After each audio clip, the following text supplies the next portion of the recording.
வணக்கம் நண்பர்களே, முக்கிய செய்திகளை இந்த பதிவில் பார்க்க போகிறோம். காங்கிரஸுடைய சிறப்பு பொதுக்குழு மீட்டிங் நடந்துச்சு. தமிழக காங்கிரஸுடைய பொதுக்குழு மீட்டிங். கேசி வேணுகோபால் கலந்துக்கிட்டு பேசினார். ஒரு ஆடிட்டோரியம், பெரிய ஆடிட்டோரியம்.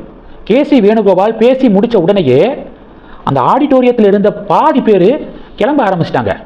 தமிழக காங்கிரஸ் தலைவர் மாணிக்கம் தாக்கூர் யாரும் போகாதீங்க போகாதீங்கன்னு கெஞ்சி பார்க்குறாரு. ஆனால் எல்லாரும் கிளம்பி போயிட்டாங்க. சரி, இப்போ பாரு, கிளம்பி போகிறவங்கள லாக் பண்ணலாம் அப்படிங்கிற ஒரு ஐடியா மாணிக்கம் தாக்கூருக்கு வந்திருக்கு. 2029 பாராளுமன்ற தேர்தலில் ராகுல் காந்தி பிஎம் ஆகணும் அப்படி நினைக்கிறவங்க மட்டும் இருங்க, அப்படி நினைக்காதவங்க கிளம்பி போங்க அப்படின்னு சொல்லிட்டு செக் வைக்கிறாராம். அப்படி சொல்லியும் யாருமே இல்லை. இந்த ஆடிட்டோரியத்தில் கிளம்பி போயிட்டாங்க இருந்த முக்காவாசி பேர். இந்த காட்சிகள் இப்போ காங்கிரஸுக்கு பெரிய பின்னடைவை ஏற்படுத்தியிருக்கு. இது ஒன்று. ரெண்டாவது என்ன பார்க்க போகிறோம்? செசாத் பூனாவாலா இருக்கார்ல, பிஜேபியுடைய தேசிய செய்தி தொடர்பாளராக இருந்தவர், இப்போது ஃபினான்சியல் எமர்ஜென்சி காரணமாக நான் பிஜேபியிலேருந்து விலகிறேன் அப்படின்னு ரிசைன் பண்ணிட்டாரு. பிஜேபியிலேருந்து விலகினாலும் நான் எப்போதுமே மோடிக்கு தான் சப்போர்ட் பண்ணுவேன் அப்படின்னு அறிவிச்சிருக்காரு. இந்த செசாத் பூனாவாலா முன்னாடி காங்கிரஸில் இருந்தவர், காங்கிரஸ்லேருந்து பிஜேபிக்கு வந்தவர். இப்போ காங்கிரஸ் என்ன பிளான் பண்ணாங்க தெரியுமா? செசாத் பூனாவாலா கிட்ட பேச்சுவார்த்தை நடத்தி அவரை காங்கிரஸ் பக்கம் கொண்டு வந்துடலாம். ஏன்னா செசாத் பூனாவாலாவுடைய ஸ்பீச்சு அவ்வளவு ஸ்ட்ராங்காக இருக்கும்.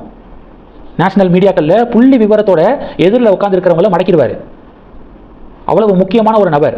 அவரை காங்கிரஸ் பக்கம் கொண்டு வந்தால் காங்கிரஸுக்கு இன்னும் பலம் அதிகரிக்கும் அப்படின்னு பிளான் பண்ணி பேச்சுவார்த்தை நடத்தப்பட்டிருக்கு. ஒரே வார்த்தையில் சொல்லிட்டாராம், காங்கிரஸில் வந்து சேரணுமா? டெஃபினட்டாக சேர்றேன், ஆனால் ஒரு கண்டிஷன். ராகுல் காந்தி, சோனியா காந்தி, பிரியங்கா காந்தி இந்த 3 பேரும் காங்கிரஸ்லேருந்து வெளியில் போனால் நான் காங்கிரஸில் வந்து சேர்றேன் அப்படின்னு சொல்லி செக் வச்சிருக்காரு. நான் உயிரோடு இருக்கிற வரைக்கும் ராகுல் காந்தியை பிஎம் ஆக்க விட மாட்டேன். நான் பிஜேபியில் இருந்தப்போ தான் மோடி பல கட்டுப்பாடுகளை விதிச்சாரு. மரியாதை குறைவாக யாரையும் ஆப்போசிட்டில் இருக்கிறவங்கள பேசக்கூடாது அப்படின்னு சொல்லிட்டு ஏகப்பட்ட கட்டுப்பாடுகள் எனக்கு இருந்துச்சு. இப்போ எனக்கு எந்த கட்டுப்பாடும் இல்லை. காங்கிரஸ் செய்யக்கூடிய தப்புகளை புள்ளி விவரத்தோட ரொம்ப ஸ்ட்ராங்காக, போல்டாக, அக்ரெசிவாக இனி நான் பேச போகிறேன் அப்படின்னு அறிவிச்சிருக்காரு. காங்கிரஸ் பக்கம் கொண்டு போயிடலாம் அப்படிங்கிற பிளானோட வந்தவங்களுக்கு பெரிய ஏமாற்றத்தோட திரும்பி போயிருக்காங்க. இது 2. மூணாவது என்ன பார்க்க போகிறோம்? மூணாவது, அண்ணாமலை அவர்கள் பி த லீடர்ஸ் இயக்கத்துடைய வெப்சைட் இருக்குல்ல, அந்த வெப்சைட்டை அப்கிரேட் பண்ணி இப்போ அந்த அப்டேட்டை ஷேர் பண்ணியிருக்காரு. புதிய புதிய ஃபீச்சர்ஸோட பி த லீடர்ஸ் இயக்கத்துடைய வெப்சைட்டு மாற்றி அமைக்கப்பட்டிருக்கு. அதில் அடுத்தடுத்த பிளான் என்ன அப்படிங்கிறதையும் மென்ஷன் பண்ணியிருக்காங்க. ஜூலை மாதம் போதைப் பொருட்களுக்கு எதிரான விழிப்புணர்வு, ஆகஸ்ட்டு சுற்றுச்சூழலுக்கான மாதம், September woman safety and empowerment, அக்டோபரில் யூத் ஸ்கில்லிங் அண்ட் எம்பவர்மெண்ட்டு, நவம்பரில் பஞ்சாயத்தை ஸ்ட்ரென்த் பண்ணுறதுக்கான, பலப்படுத்துவதற்கான மாதம். அப்கிரேட் பண்ணியிருக்கக்கூடிய வெப்சைட்டில் இந்த இன்ஃபர்மேஷன்லாம் இருக்குது. அதை உங்ககிட்ட ஷேர் பண்ணிட்டேன். அடுத்து என்ன பார்க்க போகிறோம் தெரியுமா? மாறன் பிரதர்ஸ் மீதான வழக்கு, சட்டவிரோத தொலைபேசி இணைப்பு வழக்கு. இந்த வழக்கில் சுப்ரீம் கோர்ட்டு ஹை கோர்ட்டுடைய உத்தரவுக்கு தடை விதிச்சிருக்காங்க. இது பெரிய டிபேட்டாக மாறி இருக்கு. 2004 2007 இந்த காலகட்டத்தில் தயாநிதி மாறன் அவர்கள் தொலைத்தொடர்புத்துறை அமைச்சராக இருந்தார், சென்ட்ரல் மினிஸ்டராக இருந்தார். அப்போது தன்னுடைய வீட்டில் அதிக தொலைத்தொடர்பு இணைப்புகளை வந்து உருவாக்கிக்கிட்டாரு. ஏகப்பட்ட கனெக்ஷன், பிஎஸ்என்எல் கனெக்ஷனை அவருடைய வீட்டில் வந்து கொடுத்துக்கிட்டாரு. அந்த கனெக்ஷன்லேருந்து, அந்த இணைப்பிலேருந்து சன் நெட்வொர்க் வந்து யூஸ் பண்ணிக்கிட்டாங்க. இதனால் கவர்மெண்ட்டுக்கு கோடிக்கணக்கில் வந்து லாஸு அப்படின்னு சொல்லிட்டு கேஸு. இந்த கேஸில் உயர்நீதிமன்றம் என்ன சொல்லியிருந்தாங்க அப்படின்னா, டெலிகாம் செக்ரட்டரியை கோர்ட் விட்னஸாக விசாரிக்க ட்ரையல் கோர்ட்டுக்கு உத்தரவு பிறப்பிச்சிருந்தாங்க. டெலிகாம் செக்ரட்டரியை கோர்ட் விட்னஸாக விசாரிக்க ட்ரையல் கோர்ட்டுக்கு உத்தரவு போட்டிருந்தாங்க. இப்போ அந்த உத்தரவுக்கு சுப்ரீம் கோர்ட்டு தடை விதிச்சிருக்காங்க. சுப்ரீம் கோர்ட்டுடைய இந்த தடை உத்தரவு மாறன் பிரதர்ஸை பொறுத்த வரைக்கும் ஹாப்பி நியூஸ் தான், சிபிஐயை பொறுத்த வரைக்கும் நெகட்டிவ் நியூஸ்.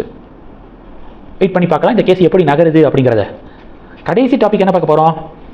தாய்மாமன் தங்க மோதிரம் திட்டம் இருக்குல்ல, அரசு மருத்துவமனையில் பிறக்கக்கூடிய குழந்தைகளுக்கு 1 கிராம் மோதிரம். ஸோ இந்த திட்டத்துக்கு 755 கோடி ரூபாய் நிதி ஒதுக்கீடு செய்யப்பட்டிருந்துச்சு. இப்போது இதற்கான டெண்டரை வந்து எந்த நிறுவனம் எடுத்துக்க போகிறாங்க, எந்த நிறுவனத்துக்கு டெண்டர் ஒதுக்கப்பட போகுது அப்படிங்கிற ஒரு பெரிய ஆர்வம் இருந்துச்சு. கிட்டத்தட்ட 11 நிறுவனங்கள் டெண்டருக்கு அப்ளை பண்ணியிருக்காங்க. இதில் ஜோய் ஆலுகாஸ் நிறுவனத்துக்கு தான் டெண்டர் போக போகுதுன்னு நினைக்கிறேன்.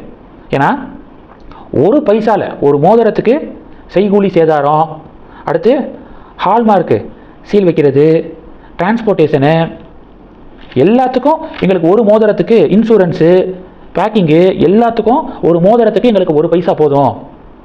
அப்படின்னா என்ன? செய்கூலி சேதாரம் கிடையாது, ஹால்மார்க் சீலிங்க்கு அமௌண்ட் கிடையாது, பேக்கிங்கு, இன்சூரன்ஸு, டிரான்ஸ்போர்ட்டேஷன் எல்லாமே கம்ப்ளீட்டாக ஃப்ரீன்னு இல்லாமல் ஒரு பைசா எங்களுக்கு போதும் அப்படின்னு அவங்க டெண்டரில் சொல்லியிருக்காங்க. ஜோய் ஆலுகாஸ் இந்த டெண்டரை, தாய்மாமன் தங்க மோதிர திட்டத்துக்கான டெண்டரை அவங்க ஜெயிக்கிறதுக்கு தான் அதிக வாய்ப்புகள் இருக்குது. இப்போ பொலிட்டிக்கலாக என்ன டிபேட்டு? ஜோஸ் ஆலுகாஸ் விளம்பரத்தில் ஜோஸ் ஆலுகாஸுடைய பிராண்ட் அம்பாசிடராக விஜய் முன்னாடி விளம்பரத்துல எல்லாம் நடிச்சிருக்காரு. ஆலுகாஸ் ஃபேமிலியில் தான் ஜோஸ் ஆலுகாஸும் இருக்குது, ஜோய் ஆலுகாஸும் இருக்குது, அண்ணன் தம்பிங்க. அப்படி இருக்கும்போது இப்போ ஜோய் ஆலுகாஸ் வெறும் ஒரு பைசா போதும் ஒரு மோதிரத்துக்கு அப்படின்னு சொல்லி அப்ளை பண்ணியிருக்கிறது சந்தேகத்தை உருவாக்குது. எப்படி ஒரு பைசாவில் கொஞ்சம் கூட லாபம் இல்லாமல் எப்படி எந்த நிறுவனம் இதை பண்ண முன் வருவாங்க? அப்போது இதன் பின்னணியில் ஒரு பெரிய ஏதோ ஒரு ஸ்கேம் நடக்கிறதுக்கு வாய்ப்பு இருக்குது அப்படின்னு ஒரு சில பேர் பயப்படுறாங்க. டிவிகேக்காரங்க அதெல்லாம் பயப்பட வேண்டாம், வெளிப்படைத்தன்மையோடு தான் ஒவ்வொரு ஃபைலும் நகருது அப்படின்னு சொல்லிட்டு விளக்கம் கொடுக்குறாங்க. பொறுத்திருந்து பார்க்கலாங்க என்ன நடக்குதுங்கிறத. இந்த செய்திகள் எல்லாத்தையும் பற்றி உங்களுடைய பார்வைகளை மறக்காமல் கமெண்ட் பண்ணுங்கள். தொடர்ந்து கணக்கில் இருங்க. அடுத்தடுத்து நிறையா பதிவுகளை பார்க்க போகிறோம். நன்றி. ஜெய் ஹிந்த்.